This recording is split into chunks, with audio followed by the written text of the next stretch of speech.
Do you think it's safe to ask them? Hear me, all you hosts gathered here. Kill everyone now. Condone first-degree murder. Advocate cannibalism. Eat shit. Well, I think we're about ready. Quiet, everyone. Filth are my politics. Filth is my life. From the whispers of the damned, deep within the bowels of hell. Welcome to Astro Radio Z.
There's just one place to go for all your spatula needs. Spatula City, a giant warehouse of spatulas for every occasion.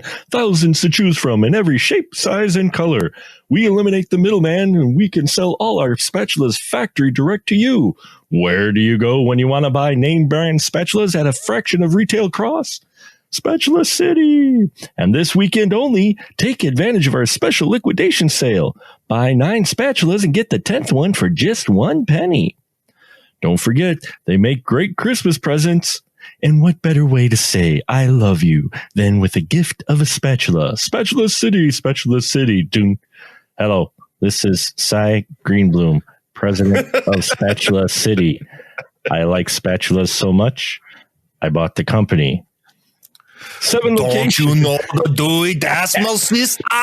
Coming this Saturday to U62, Conan the Librarian. I'm sorry, these books are a little late.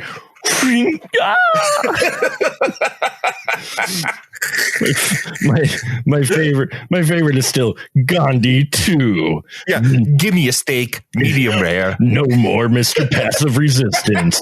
He's out to kick some butt. This is one bad mother you don't want to mess with. Hey, Baldy, there's only one law. His law. Gandhi 2. God. That movie, I remember going to the theater when I was a kid. My uncle took my brother Shane and I, to the theater to see that. And I have legitimately worshipped that movie ever since. No matter, it is just so juvenile. Everything about it is just so stupid. But I don't know. I laugh every fucking time they open that supply closet and they all go, supplies! That movie, it's a thing of beauty because he got that thing to wide release, and you're right, it's so ridiculous, but it's just so much fun. And all these years later, Mark, you and I can sit here for 5 minutes and literally recite almost all the lines. It's still fucking funny. It is. It's still hilarious. It's one of those great comedies that the jokes are coming, and that's even worse sometimes because you start laughing before the jokes even finish because the punchline already. And it's a fun, sweet, ridiculous film that he somehow got made and got a budget behind it, and it's just fun. It's a sweet film. It's got a cheesy, hokey ending, but it's a fun ending. It's the way you want it. It is, like you said, it's shocking to me that anyone gave him $1 to make that movie. I mean, the movie's essentially Kentucky Fried Movie and Airplane. Oh, yeah. It's a Zucker Brothers type movie. But that rolls into the movie that we're talking about here tonight on the episode, Mark. Absolutely. House. Oh, my God. This was recommended by Adam Carlson. He wanted us to do some Japanese horror movies, and one of the movies he threw out there was this film. Now, I've seen this movie quite a number of times. Was this a first-time view for you, Mark? When you first suggested it to me, yes, it was. I cannot imagine what that experience was like. But before we get to our general thoughts on House, let's give a brief little history lesson and synopsis as to what this movie is. House.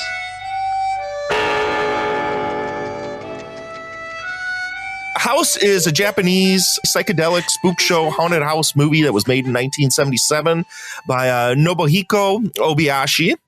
He was a commercial director, and for many years, he tried to get this movie made. Now, this movie, House, he wrote along with his daughter, and most of the sequences in the film were based off of many nightmares and fears that she had.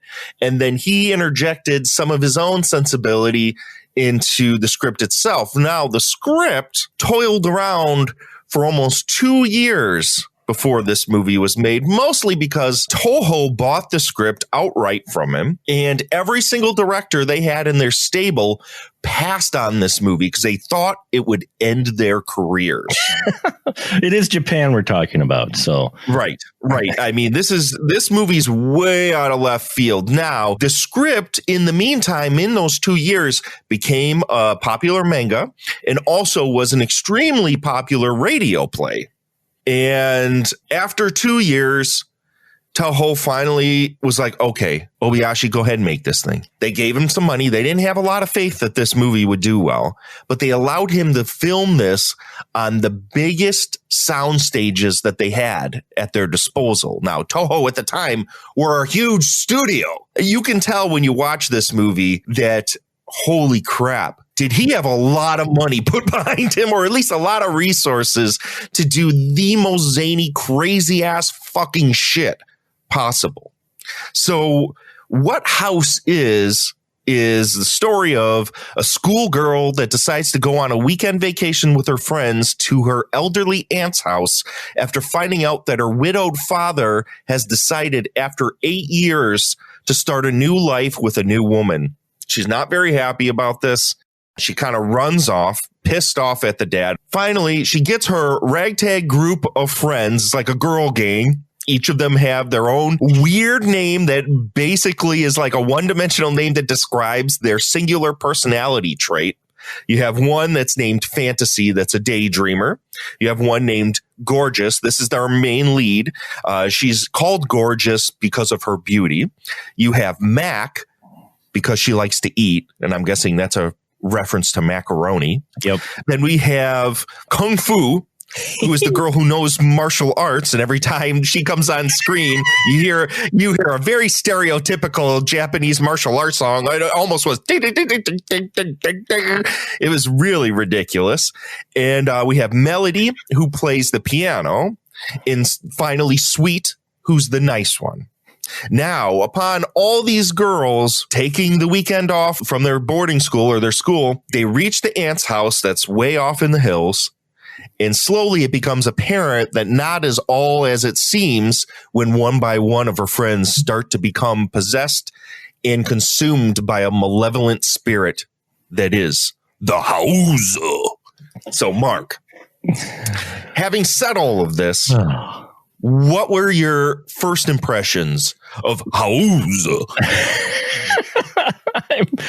It was one of those things where if I wasn't that familiar, and I'm not saying I'm an expert by any means, but if I wasn't that familiar with Asian cinema, I think this really would have been a shock to the system. I found it hilarious and entertaining, and oh my God, it's so batshit crazy. It's like ideas fly at you a mile a minute. And this felt definitely like one of those films where nobody said no to anything. It's like, okay, here, I got an idea. And they were like, let's go for it. But you haven't heard it yet. I don't care. Let's do it. And the next thing you know, you have man-eating piano and a flying head like out of the blue and ocean of blood and someone turning into bananas and a cat and awkward love scenes and awkward implications of love. There is everything. It does in this fucking movie. It has everything: magic, kung fu, comedy, horror, blood, drama, love, implied lesbianism. That's a real low key. Like the ideas of sexuality in this movie are super low key. Oh yeah, these are supposed to be young girls, right? Even though, of course, they didn't shy away from multiple nude scenes with these girls. Yeah, which is problematic. It is, but they are of age. I mean, the girls are of age. We're not talking about like underage porno here, guys. No, we're not talking about like Italian or other European horror during the 70s that actually did feature some younger actresses sans clothing. No, they were all of age in this film, thank God. But it didn't stop them from sexualizing these women. Oh yeah, no, kung fu. She fought, and like half the movie she spends fighting in her underwear. So, I mean, that, you have that. You've got, Gorgeous, obviously, is named Gorgeous. They all, at least two of them talk about crushing on the teacher.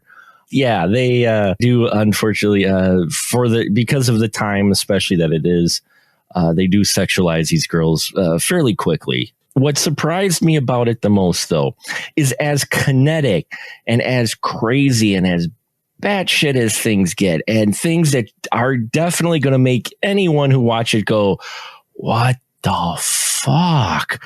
I think even the most hardened cinemaphiles are going to go, what the fuck? Oh, yeah. I mean, it is a very unique film. There are very few, if any, films exactly like this. Actually, I don't think there are any films exactly like this. But all that said, all this weird stuff that they throw at you, there is actually a linear story at its core. There is a beginning, middle, and somewhat end to this film. There's a mythology.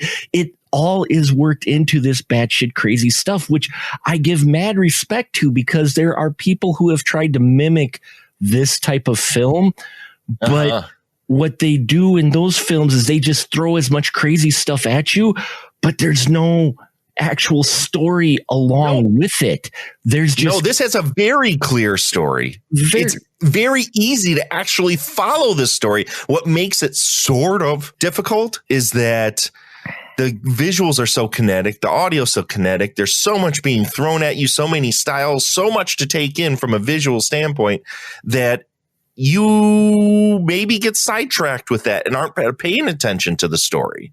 It takes a few times for this movie for you to just like get past all of that and just watch this movie for its story. And it's actually quite a linear and quite a cute little story. It is. And watching it a second time, it felt even more coherent than the first time I watched it. Because the first time you're just like, dude, there's a skeleton in the back. He's dancing and then he's dancing somewhere else in the scene in the background. And he's got goofy eyes and suddenly we got body parts flying everywhere. And, you know, we've got this song that continuously shows up and a white cat with glowing green eyes. And, you know, so you're bombarded with all that the first time you watch it, but watching it a second time, it felt even more coherent, which was wild. I didn't expect it to. As much as crazy the visuals still hit you, at the same time, you know what's coming, and you can actually see the coherent storyline in here. And it is actually a cute story, an interesting story. And I dug it. I mean, the second time, I enjoyed it a lot better than the first time. Were you a tad just confused the first time and kind of dumbstruck? I mean, did you like it the first time you watched it? I did like it the first time I watched it, but it did have me scratching my head at the end of it going, what did I just experience? Because you have so much coming at you. I was still getting over the names of everybody. I'm like, there's another movie that I'd liken this to, like the experience of first time watching House is almost like stylistically, they're not the same. Quality wise, they're not the same, but the experience is just so overwhelming that it's almost the same as Barry Gillis's Things. Oh yeah. Like you watch either of these two movies and you're just so sidestruck by like, where did this come from? I can't even take in if there's a story right now, because I'm just so off put by the aesthetic qualities that are being thrown at me right now. I'm just trying to process images and sound at this point. So this is definitely one of those movies you got to let soak in. You gotta watch it a few times. I know some people don't like that idea. They don't like the idea that they gotta sit and appreciate art. They just want it to be easily consumable. And this could be easily consumable if you really want it to. I mean, it is just a smorgasbord of wild and crazy shit for you people that are out there that love the heavy doobies and partake in the grass, as the old people say. Definitely smoke those heavy doobies and watch this movie. Because it is wild. I mean, listed off some of the stuff that goes on in this movie. The film definitely feels like it's like a playful fever dream. Yeah. It's very silly in tone, yet has some very emotionally charged scenes that are actually quite haunting in it. And it's kind of dreamy. It has this tinkling piano music that's played over and over and over and over again throughout the entire time. It's like a theme that keeps that. What's her name? Melody plays. Yeah, Melody plays a piano that eventually eats her. I think it comes across on a music box too. It's the song of the house. Right. Is what it is. And yeah, it's that melody. You know what reminded me, it's going to sound weird, but some of the scenes, just a few of the scenes reminded me of some work of like Our Neighbor Totoro. and some of the other Asian fantasy animated films, Miyazaki, a few of like the shot where they get off the bus, which by the way has a white cat on it. I loved that, of course, because white cat symbolism is just throughout this entire film. But there's this shot. Well, the cat is almost the symbol of the house. It is the spirit. Yeah, it is. It's the spirit of the house. It's showing up everywhere. The bus that takes them there, the paintings on the wall. It's just everywhere. But a couple of the scenes in here reminded me of stuff from like a Miyazaki film, that fanciful kind of look to it, to where it's got a bit of surrealism to let you know you aren't exactly in reality throughout this entire film. This is not a film set in real life. It's set in a fanciful world because and the way the characters interact with each other. There's that wonderful scene. I loved how they did this. She's talking about her aunt because they're going to her aunt's house. So they do a flashback, but rather than a voiceover over the flashback, the girls are staring at a photo and suddenly it cuts to a black and white film and they're talking as if they're watching a black and white film. As if they're watching a film strip, an old film strip. Yeah. Even though they're on a bus looking at a still. And I just loved those elements like that in this film. It's just like, it is a fantasy world. And if people don't get it immediately that this is not meant to be set in a reality, in a real world. The rules of real world are out the window. If you don't catch that right away, I think you're going to miss out on this film and just check out too early. I mean, we get to see Gorgeous when the new mom shows up. There's this kind of fanciful music and the wind is blowing in her scarf and like it's this kind of dreamy type of thing to her, and no matter what scene she's in, you get that. Because later on, near the end of the film, she shows up. You get that same thing where she's got the scarf blowing, So it may seem wild, but there's consistency in this film with the characters. The second time around, I noticed so much more, and I just enjoyed it even more because I could focus on a few other things that were noticeable in it. That the first time you're just trying to absorb the experience, and there's so much to take in. I mean, they come into the aunt's mansion and the crystals on the chandeliers start sparkling and one falls and kills a lizard, and then Kung Fu comes in and kicks two more that might end up falling on one of the girls. Just Kung Fu is a hilarious character because every single time something needs to be punched, you hear that whatever her, her stereotypical martial arts music is, and she starts kicking things, just arbitrarily kicking and doing backflips and all sorts of other shit. But she rolls with everything. There's a scene in here where the wood that she was chopping up suddenly just starts flying at her and attacking her, and she doesn't get like, oh my god or whatever. She goes hi-ya and kicks all the ass. Did you expect to see a Kung Fu scene with wood with flying pieces of logs? No, I didn't. It was beautiful because she just knocked them out and she's like, oh, I'm done. And that's like the lackadaisical opinion of many people, like all this weird stuff. It's like, oh, yeah, that happened. Only fantasy seems to be freaking out at all the actual weird shit going on, while everybody else is kind of like, yeah. Yeah.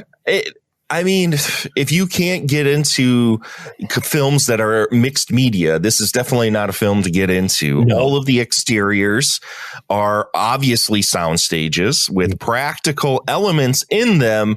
But then all of the backdrops are huge matte paintings, like almost every single thing. Like they're supposed to be in the town. Yep. And it's clear it's just a matte painting behind them. And maybe like 10, 15 feet, of it is a practical location for the actors to hang out on. Same with the bus ride. They're riding through this beautiful picturesque mountain scenery, but it's just a big painting. And the bus stops in front of another matte painting that's in front of the matte painting. Yes.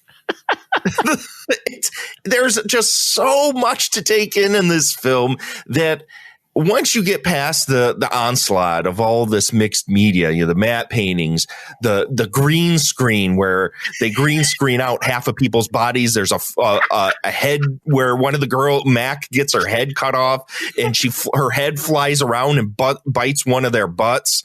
And there's puppetry where one of the girls gets eaten by a fucking piano. Oh, I love that scene. I love that scene. That whole scene, the psychedelic keys that start kicking in as she's playing them, and then it starts eating her and she's getting chopped up in the piano wire, and that's such a great sequence. And the effects, people today were going, oh, but still it's just a wild sequence that is so cool. Yep. You can tell after this that this movie got out there a little bit. There's stuff like the blood geyser out of the cat's mouth, which is so reminiscent of Evil Dead and so reminiscent of like A Nightmare on Elm Street. You have, oh man, there's one of my favorite scenes in this entire movie of nonstop jaw dropping scenes. I mean, this starts from the beginning and doesn't stop until the end. I mean, there's weird jump cuts. It's all over the place. But one of my favorite motifs in this and sequences is near the end when the house has basically consumed all of the girls except for 2. And they are trying to figure out how to stop the ghost so that they can escape. And the floor underneath them gives way to this huge pool of blood. And they're floating on just a piece of the floor. Yeah. While they're in like an ocean of blood. It is so fucking bonkers. It's visually beautiful. Oh, yeah. Just absolutely beautiful. But it's just like, I've never seen this before. No, you haven't. And that's the whole thing. And you can look at this film, and I know I've said it on some other films, but why I love going back to some of these older films, because you can see how this elements in here show up later on as a standard in horror films in the 80s. You can see some of the influences. I mean, you mentioned, Evil Dead and just some of the elements in here. You're just like, man, this is like early seeds for the later horror filmmakers. The piano eating people and the fantasy part of it, and with the cat, the whole thing with the cat, and there's just a lot of I saw little elements in here and influences from past. I'm sure you caught it a number of times, Derek, being the Italian horror fan that you are. I caught it more this time around, especially at least early on. There's some Italian, I think, horror influences in this, namely like with her room full of roses in the blue light and the use of lighting for part of it. It felt like, wow, that has hints of, stuff we've seen in that time period from like Italian horror films, the just wild room and production design that they had. Well, at that time as well, Japanese exploitation cinema had deep roots in that kind of very stylized look as well. Many Pinky films, like you could point towards like the Female Prisoner Scorpion films and stuff like that, that were, I don't know if, because they were coming out along the same time as a lot of like the hard style Jolly. Sure. So it's hard to point where exactly that all came from. A lot of people like to talk like Bava is the starting point of this really stylized hard color lighting. But Japanese exploitation cinema of the 70s also was dabbling in this. And whether or not they got this from the Italians, I mean, I I'm not an expert, so I can't really speak to that. But having seen enough of it, I mean, there's a deep tradition in the 70s Japanese exploitation cinema that by 77 it was a staple of it. Mm-hmm. So it could have, I mean, some of Argento stuff, like the stuff that he was really well known for that, didn't come until around that time. So, I mean, 77, I'm trying to think when Suspiria came out.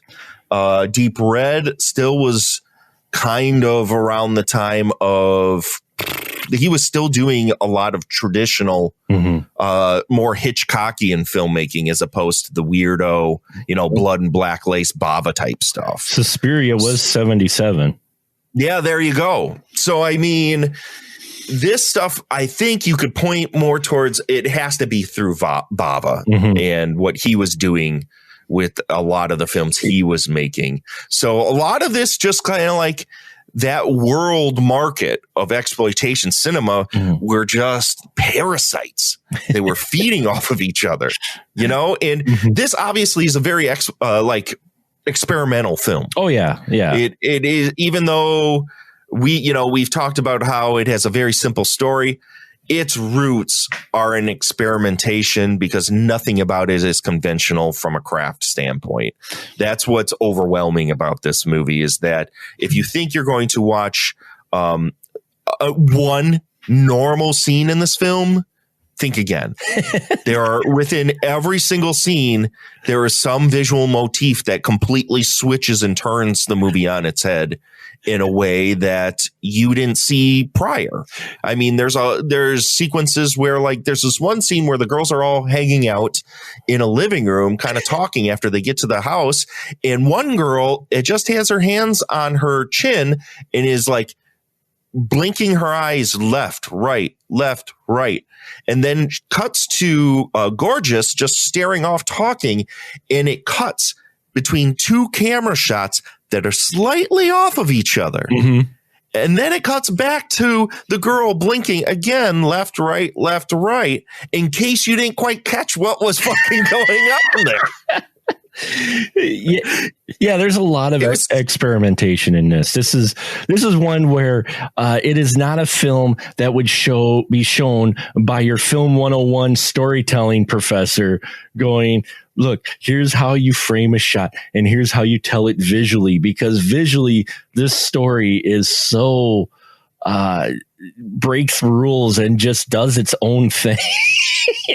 I just can't imagine how you plan for any of this without just kind of showing up on set and going, we're going to do this today. I imagine that's the way it probably was, is just they weren't quite sure. Just, okay, this is what we're going to do today. You're going to fight wood. You're going to get eaten by a piano. Oh, hey, you're going to have a head bite you in the butt. And they'll be like, okay. Here's the scene where severed fingers are going to play the piano by themselves. I love that. I love the piano fingers. So what's even better about that is the scene just before that. Her fingers get lopped off and she stares at him and she seems okay. She's just like, oh, I lost my fingers. But then when the thing eats her hand, and that makes her scream. Her little her fingers, right. But when she loses her one hand, then she screams, and it was like, oh man, Kung Fu fighting with a phone. When she. Kung Fu fights with fucking everything. There's a scene where she kicks a wall. No, that was great. She's like the tank of the group because they can't get a panel open, so they just go, "Oh, hey, Kung Fu," and she's like, "Got it," and she just comes in and kicks a panel. She's got to kick something. It's like, oh yeah, and then when they get trapped in the house later on, she's just repeatedly kicking the walls. She's just like. Trying to get out of there, and there's freeze frames and she's doing flips. There's wire fu in this movie. Yeah. If there wasn't enough already, there's wire fu. it's, oh my God, there's pinpoint focus circles like old silent films that focus on like the cat or focus on somebody's face, and the aspect ratio of shot to shot to shot changes per whatever they decide to do. Well, you get the tunnel shots too. Like when we get the one shot where all the 6 girls are sitting on the bench, they're thinking they're going to go to the summer camp or whatever, and Gorgeous shows up like way off in the distance, coming down the stairs. All of a sudden, after we meet all the characters, the circle comes in to focus on her, like almost like a cartoon. And circle just in the background, and you get that a couple of times throughout this film, where suddenly you get that. I'm not sure what they call it, but you just get that circle, like the cartoon iris, like just on that person, and just out of nowhere, you're like, okay. Usually it was involving when they were looking for Gorgeous, actually. So he stayed consistent there. Well, I think there are, motifs that happen throughout the film, visual, audio, and thematic motifs per the characters. At first, it seems arbitrary and random, but as you subsequently watch the film more, it's very clear. There are themes that are running throughout the entire movie. Now, was there anything in the movie, Mark, that you didn't particularly enjoy? That was too much maybe for you? Not really. Because as much as the wild stuff happens, it really, as crazy and what sounds like is random things, actually all play into the story. As much as things seem to might get off track, they're not actually off track. The ant crawling into a refrigerator and disappearing, and then she's actually dancing in the rafters, and you pick up. I love the ant. She is a wonderful character and a wonderful actress in this movie. Oh, she's fantastic in here, and I love just the new. It's definitely, the early cinema where they're not holding your hand, but if you paid attention for just a minutia of a moment, you'll pick up exactly what's going on with the ant the minute she gets up out of the wheelchair. Oh, yeah. That's what I love. We don't go into anything, but okay, all right, this happened, and now she's getting out of the wheelchair. Okay. It clicks, and then that explains all the wild stuff going on in the house.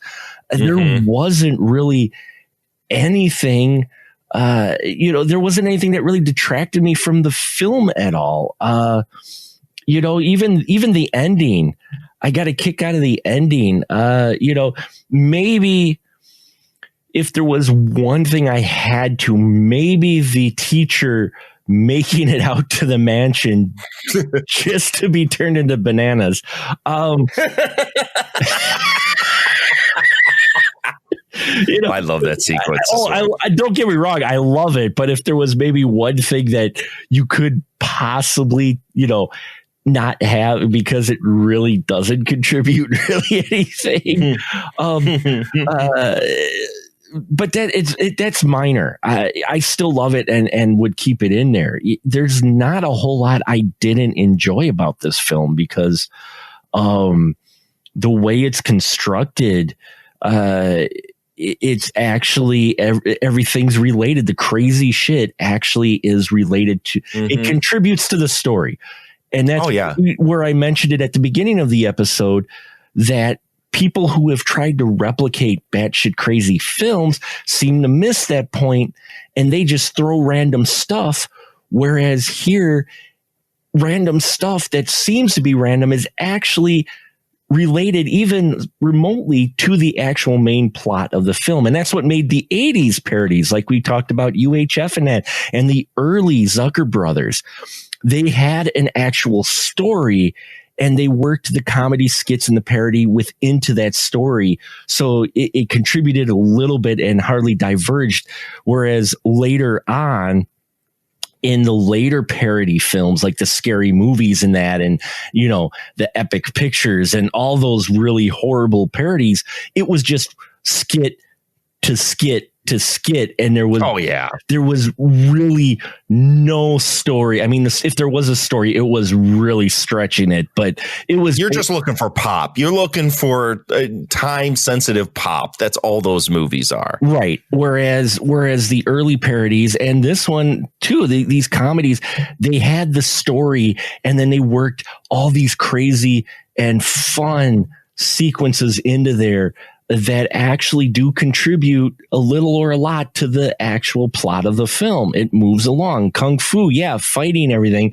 But her skills, you establish her enough to later on, you're buying into the fact that out of all these girls, she's the one that lasts the longest until she gets eaten by a lamp. She doesn't let the lamp deter her from completing her mission. Nope. She's cut in half, and her legs are determined to kick the cat in the face to end it all. I'm like, oh great, Kung Fu's dead. Wait, there's the lower half of her torso, and the feet still kick the painting. I'm like, oh my god, that's beautiful. That's just... Yeah.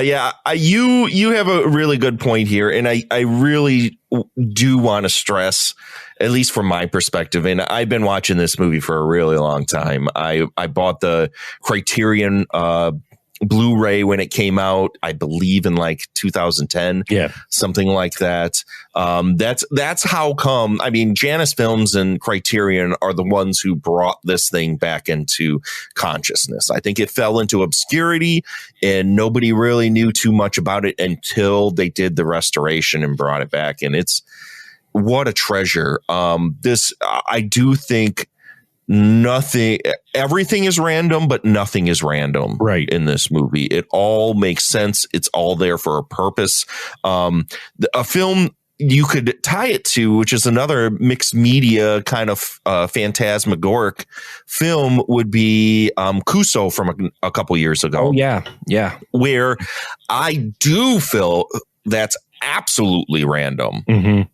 That's a film where I could see that it had seen House and loved it, and it's also a comedy made by comedians, but it feels so, it's edgy for the sake of edgy and random for the sake of random, where the experimentation and randomness in House is done in an intelligent, thematic way. Well, Kuso plays out more like an anthology in many ways. It's not like a really full story. I mean, I dug it, but yeah, it is more random. There's less of a coherent linear story in there. You are right. Some of it is edgy to be just edgy. I enjoyed the stories that they did come up with, but it almost felt more like an anthology film with a loosely tying wraparound story of sorts to it. Yeah. The way everything played out. You know, whereas you definitely see the influences of the approach that they took with Kuso. You can definitely probably tie it back to House influencing how that film came together. You know, and still, with House wastes, it doesn't waste. I mean, it is impressive how they work it in, but you've got to watch it at least a few times to catch that, oh, hey, wait a minute. All of this is kind of connected. Yeah, it's wild, but here we have this cat imagery throughout, you know. Gorgeous has the roses in her room, and actually that shows up later on in the film. She's holding a flower, you know. It's just, you could see the influences, but this is one of those films where it's unique, and I don't think you could really pull it off again. I'm not saying you couldn't. I'm sure someone might out there and try, but it's one of those things where it was a first, like, you know, of its kind, pulling something like that. And sometimes those firsts are the first and only because you just can't replicate it, because if you do try to replicate it, you're trying too hard. Well, it comes off forced. Yeah. It doesn't roll off. Whereas this really feels like, I mean, the fact that it took them a while to make it too probably helped, but I'm sure that it was rewritten a number of times, but this just rolls off and it just keeps moving. This film just keeps moving. There is no really slowdown. No, absolutely. It doesn't give you a chance to breathe whatsoever. It does not. It just keeps coming at you, even to the end where it does seem like the slowdown is where the new mom is coming out to see her gorgeous. Even those scenes, the way he edits, which is interesting because films of that era, at least the ones that I've caught, all kind of had a reputation of having longer shots or having scenes, very few, not always having so many cuts. And this one has a huge amount of cuts in it. Oh, insane amount of editing in this movie. Insane. It is mind-boggling. I mean, just the amount of pure, and this was done at the time where you didn't have Lon Chaney editors, non-linear editors at your disposal. You're talking hard cuts on film to do just the amount of skittish speed ramping that's going on in between, like some of the, I think all the, like you had talked about the film strip section where, we're reminiscing about the aunt and her losing her husband in Nagasaki in the war. And all of that is done very jump cutty, super sped up. Then there's other stuff that's intercut with where you have a lot of comp work going on along with matte painting and green screen work and jittery freeze frame motion. There's stuff where they do proper slow motion. And there's stuff where they take the 24 frames and slow the 24 frames down so it's jittery.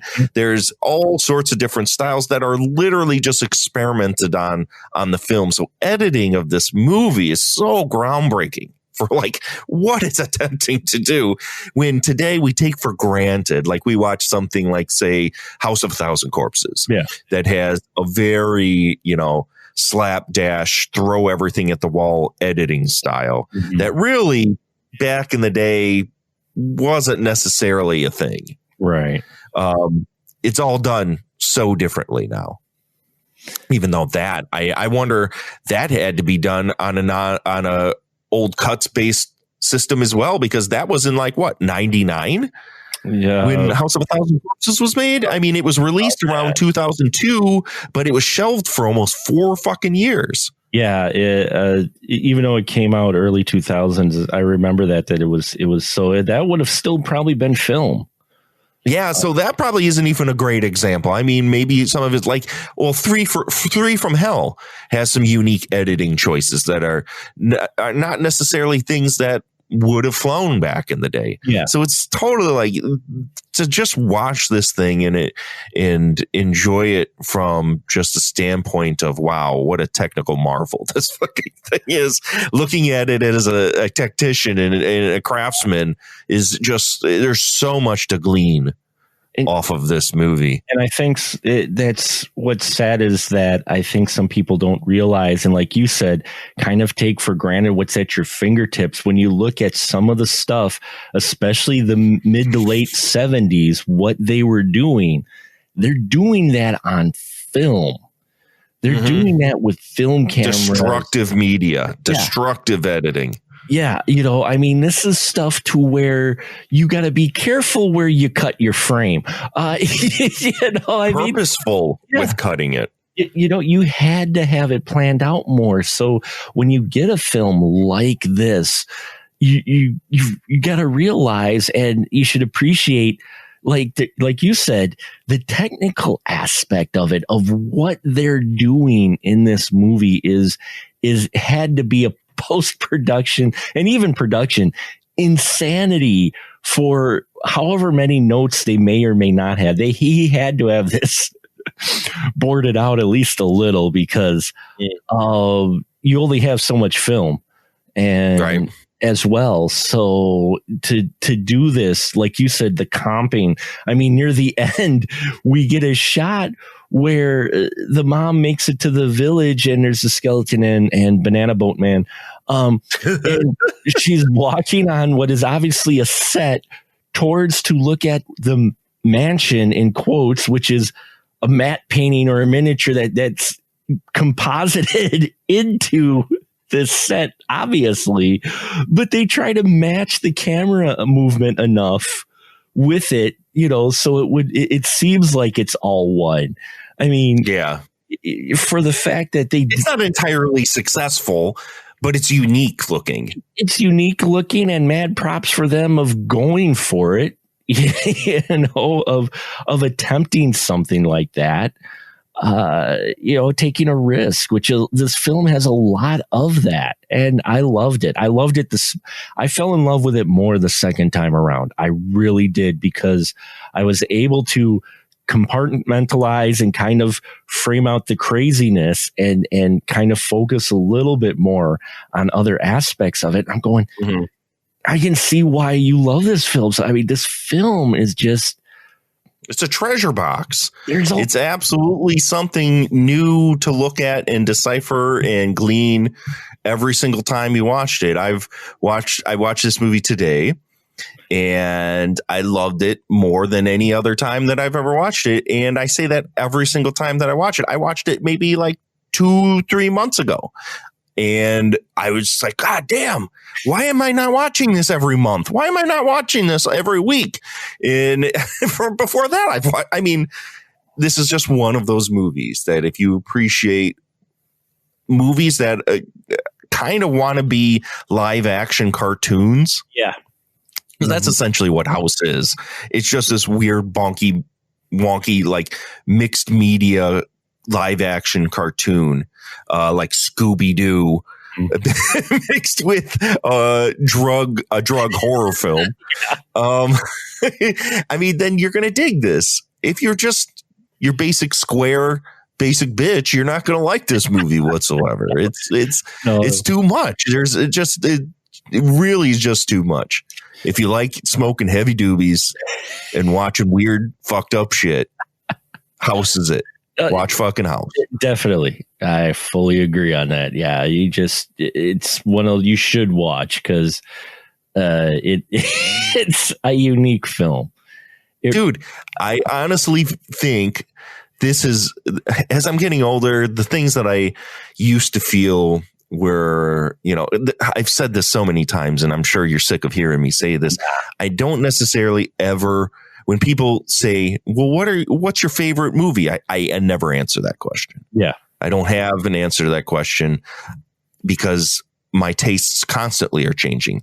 My perception is constantly changing. My ideas of what and who I am are constantly changing. So how can I just say this one concrete thing is something that, defines what I like and what I think is the best thing ever? That's just something I can't do.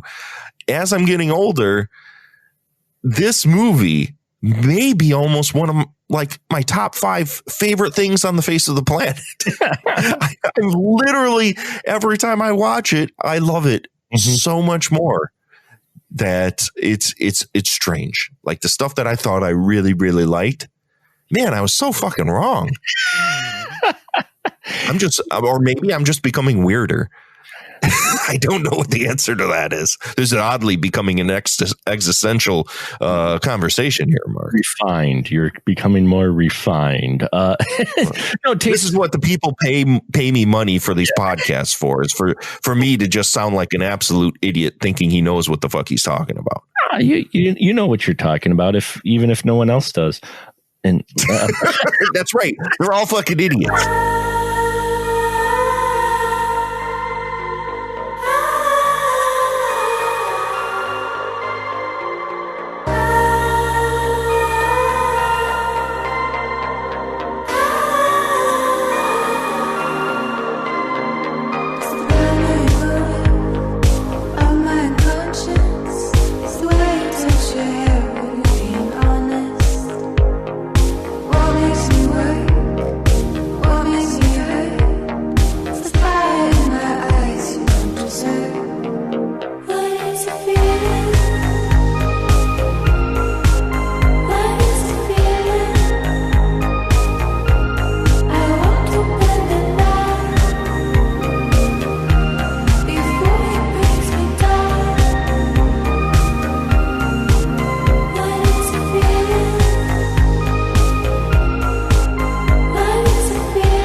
listening to Astro Radio Z.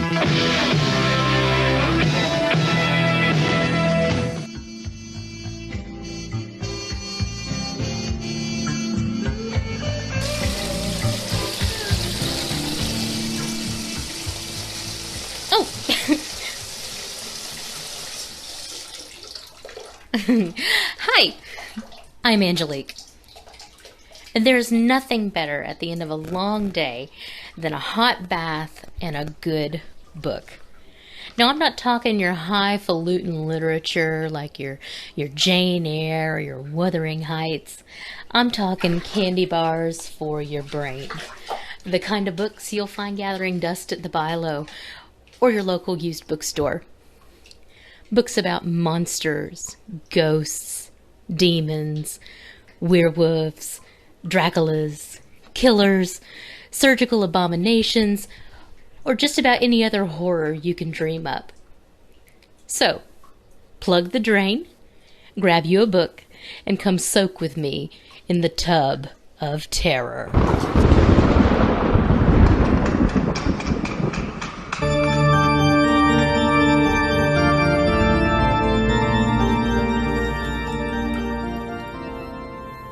And welcome back to the Tub of Terror. It's your constant reader and constant bather, or bubble bather, as I should say, Angelique. I'm really glad to be back with you all. It's been a while. I hope everybody had a good holiday season and that you're all staying safe and healthy. I am, with the aid of solitude and bubble baths. Oh, me. But doing something a little different this time. I'm not covering a new-to-me book, but in the spirit of just wanting some comfort in these trying times, I thought I would just read a book that brings me a lot of pleasure. Is actually one of my very favorite books now that I discovered a couple of years ago. It's called A Head Full of Ghosts by Paul Tremblay. And if you know me in my personal life, you've heard me talk about this book more than likely. It's one of those, that you read periodically because it's like wrapping up in your favorite blanket. It's just a good, solid story, and what better than a possession story? I love a good possession story. Give me a possession, an exorcism, I'm there. But this is one of those books, kind of like The Stand, kind of like The Shining, Edgar Allan Poe's works that's in the rotation. You're going to read whatever you want to read, but then the mood comes around like, you know what? No, I want to read this one. And every time I read it, I pick up something a little bit different. But it's just that good to me. I suggest that you go pick it up. I'll just tell you right off the bat, we're breaking all the rules. We're breaking all the format.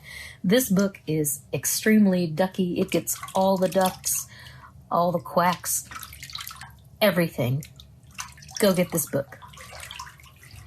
Get it on physical. Get it on Kindle. Get it on Audible. I don't care. Get it. Read it. It's fantastic. You want to know what it's about? I'll tell you what it's about. But I'm not going to spoil the ending because it is a good ending and it's one that you don't see coming. So, let's get into it. A Head Full of Ghosts follows the Barrett family. It's told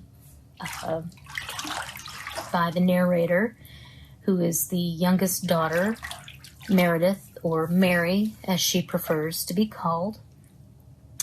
And this family went through some rough times. Their father got laid off in the middle of a recession and, hadn't been able to find a job. They were extremely poor. And the oldest daughter, Marjorie, is going through some stuff. Some bad stuff. Some scary stuff. Some things that at the time 8-year-old Mary didn't understand and affected the entire family horribly. So it comes to pass that it is determined by their dad and a reverend preacher, Father Wanderley. It's not said exactly what denomination, but I'm going to assume it's Catholic because of the whole exorcism thing. That Marjorie's possessed. You know, she's been going to doctors, she's been taking medicine, and things are getting worse and escalating in horrific ways. And it's tearing the family apart. You know, mom is stressed out. She's the only person working and trying to raise 2 daughters, trying to carry a household. You know, dad's doing his best, trying to find a job, but he's getting into a kind of depression himself and has turned to extreme religion to cope. And they just don't know what to do. Well, once it's determined, and I'm putting that in rabbit ears, you can't see me, that Marjorie is possessed, all of a sudden, there's a reality show. Yeah. So, it's not clear exactly what year this story takes place, but it is super modern. We'll talk about the impact of Duck Dynasty. They talk about Finding Bigfoot. That's the little 8-year-old Mary's favorite show. She wants to find Bigfoot almost as bad as I do, but not for the same reasons. I just want to find Bigfoot. I think they're out there. But anyway, so some deal with Father Wanderley and the church. They have now a reality series taping their family while their oldest daughter is going through just terrible, terrible episode. It's not outright stated, but I think it's something like schizophrenia, like severe schizophrenia. You know, she's hearing things, she's telling stories, she's acting out physically. It's bad. It's bad. Some scary, scary stuff goes down. And all the while, you know, this is a 14-year-old going through all of this. Her 8-year-old sister, who thinks she's hung the moon, is watching all of this and going through all of this and is basically just kind of dragged along for the process. So a lot of the tale is told in flashback. It's adult Mary telling the story to an author. It's 15 years after the show aired. And the show was called The Possession. So they're doing kind of a retrospective and a true crime-ish kind of book about the Barrett family and what happened between, you know, Marjorie, the family, and the show. Split up in the middle of all of this, there's interstitial pieces of a blog called The Last Final Girl, who's going episode by episode through the Possession series, you know, because it was a limited series. Once the exorcism happened, you know, the show was over. But that's one of the things that I really, really enjoy about A Head Full of Ghosts is this, the blog, because the voice of the blog is comforting, I guess, because it's familiar. Reminds me of me a little bit, which, you know, when you find a character that reminds you of yourself, it's, you know, it kind of feels good. You know, maybe I'm not such a weirdo after all. But anyway,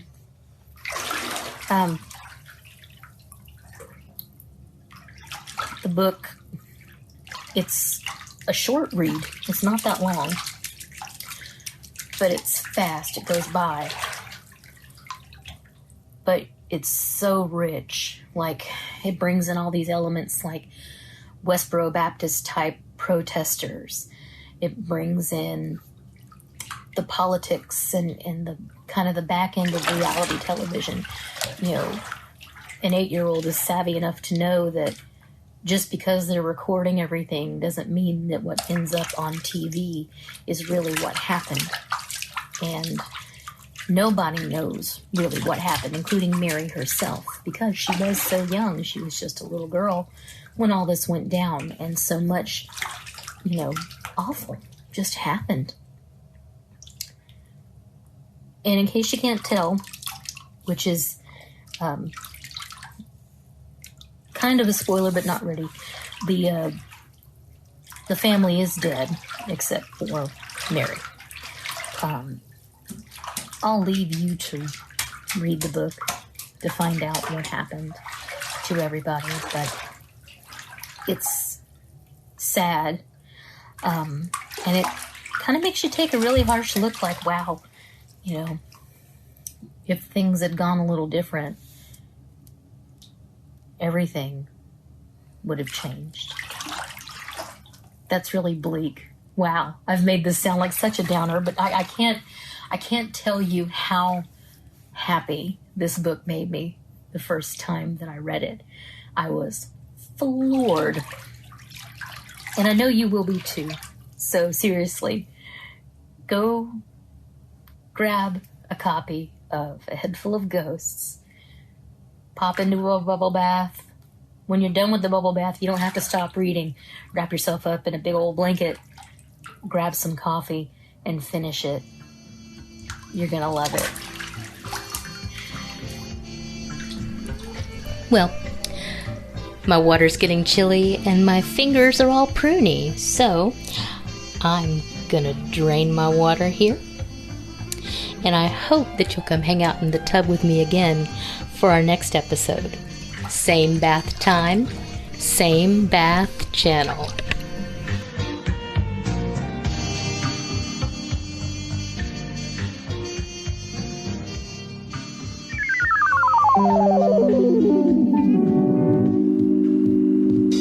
This is Astro Radio Z and we love talking about movies with you. If you are looking for more episodes and want to become part of the show, go to patreon.com/Astro Radio Z and become a monthly subscriber to have access to 100 plus bonus episodes of content. Jump in.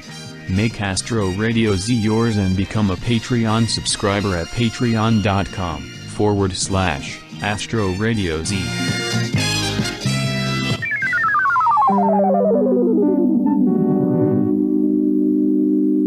I ain't lying, baby.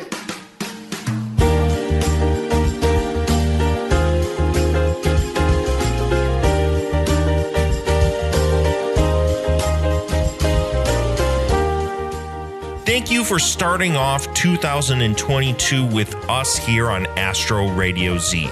Can you believe this episode marks the 10-year anniversary of this podcast?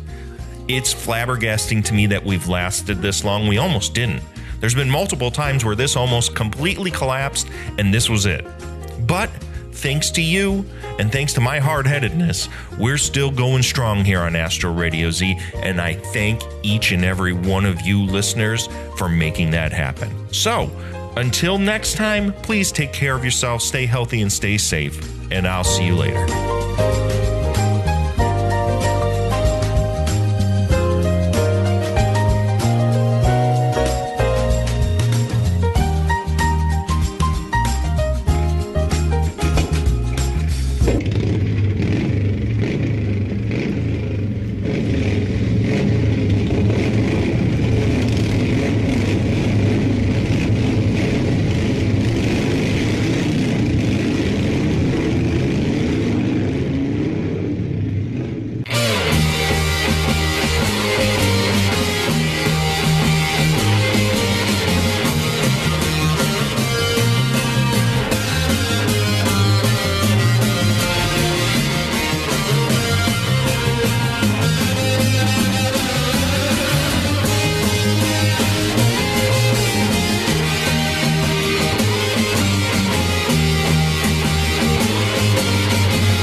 Oh, that's good shit, man.